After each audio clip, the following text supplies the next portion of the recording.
Checkmating your opponent's king is a little bit trickier when you have a bishop and a knight rather than, let's say, a rook or two rooks, a queen, or two bishops.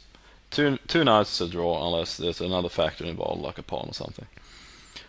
But of course it can be done, and this is just an example, and obviously this can be start from virtually any position. So as long as you have enough, or let's say sufficient enough, material to checkmate, and this is enough. And this is a minor endgame with two minor pieces, and like I said, if white had two knights, if they hadn't been let's say a pawn or something, then it would have been a draw. So two knights is a draw, but this is a win.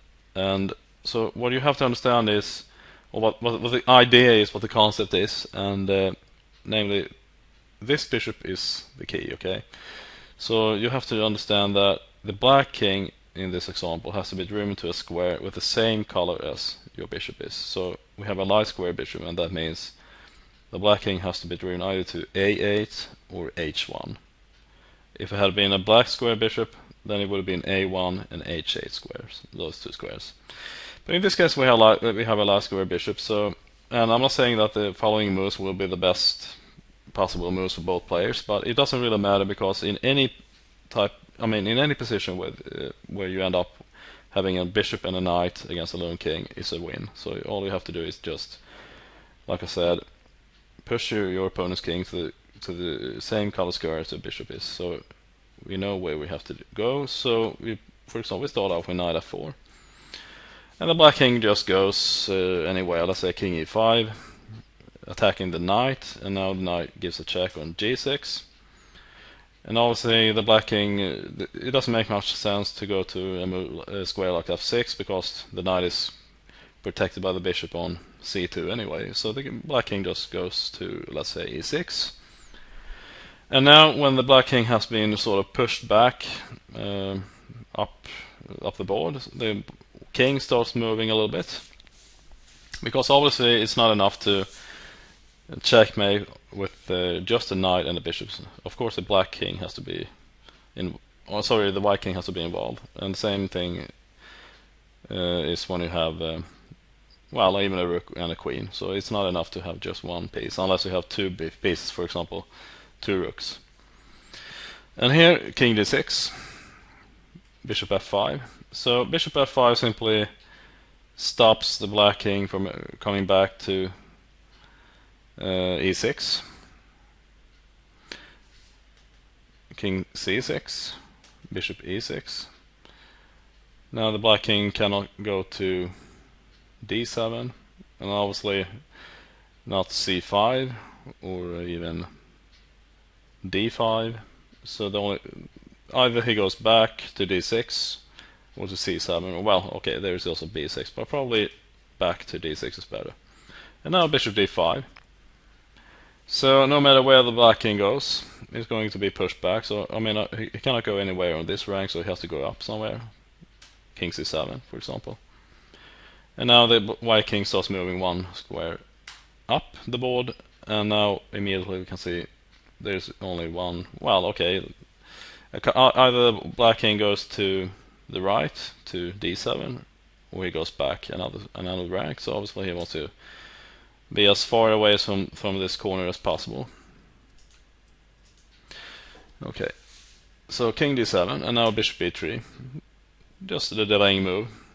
The black king has to respond in one way or another. So there is no king e7 here. So either he goes back another rank or back to c7. So he probably goes to c7 again. Bishop a4. So now the black king cannot return. So it's kind of easy to see what is going on here. The black king is simply having fewer and fewer squares to move to. So now king c8, and after knight to e5, the king goes back a little bit, knight f7, and the king goes back again. So, I mean, if we look at the starting position over here, the black king had a lot of squares, but now the black king is slowly but more surely being pushed into the corner and eventually getting checkmated. So the black king now only has okay, well, it's white to move. So at this point the black king only has these two squares. available.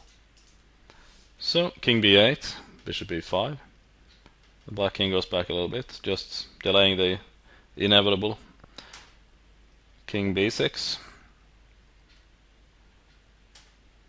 king b8, knight d6, king a8, king c7, king a7, knight c8, king goes back, and now bishop c6, checkmate. And so again, if we go back here, we already know that in order to checkmate the black king here, it has to be driven to either of these two squares. So either h1 or a8. Had it been a black square bishop, a1 or h8. So that's basically what you have to do. And like I said in the beginning of this video, it is a little bit trickier to actually push the king to either of these four squares, depending on the color of your bishop. But it can be done, and if you know how to do this, you will win.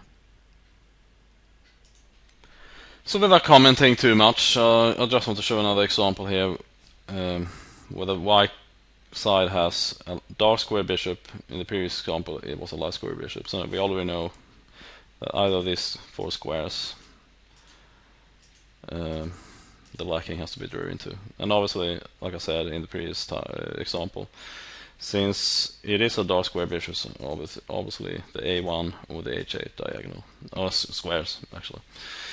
And so let's just take a look at the moves.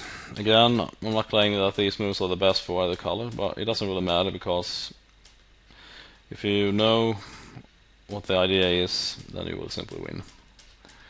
So the black king, just to mention that, he's trying to stick to this square as long as he can, because obviously there's no way for white to ever give a checkmate. So all white can do actually is to check the h1 square, so the black king cannot go there. So he's basically just trying to force him out of the corners. So, but you know, it can be a little bit annoying if your opponent knows how to avoid getting checkmated for very long.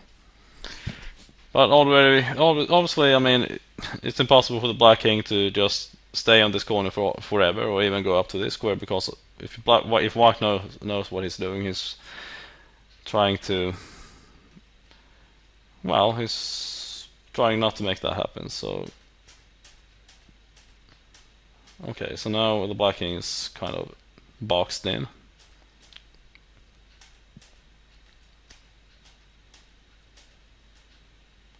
And as in the previous example, the black king now has only these two squares to use, because obviously both of these squares are under attack by the bishop and the knight, so he has to go to b1, knight d3. So now the king cannot go to this square anymore. Now he only has to go to a1 and king c2. Only one move, king a2. Now c1 check, king a1, and now bishop c3, checkmate. So, you know, that's exactly what is going to happen every single time. I mean, understanding that is the easiest part, but the hardest part is actually to make it happen. So, again, I mean, I just threw out these moves, 35 moves. Maybe it could have been done a lot faster, I don't know. But it really doesn't matter, as long as you don't, the amount of moves don't go over 50 moves. It's okay. So this was 35 moves, and then checkmate. So again, you can start from any position, and it's still going to be the same thing, as long as you have this minor endgame here with a bishop and a knight. So just to repeat that one more time, so you push your opponent's king to the same color as your bishop. That is a corner, either of these four corners here. And when that happens, so you kind of box in your opponent's king and give him fewer and fewer moves, and then force him back into the corner and deliver checkmate with the bishop. That's easier said than done, and especially in blitz games. And I don't think I would resign before. I think I would personally allow my opponent to checkmate me before resigning, because it is rather tricky if you don't know exactly how to do it fast. But in blitz games, you don't have much time to think, so maybe it's never actually resignable, depending on how much time your opponent has. So that's about it for now, and I might get back about other games and take a look at them.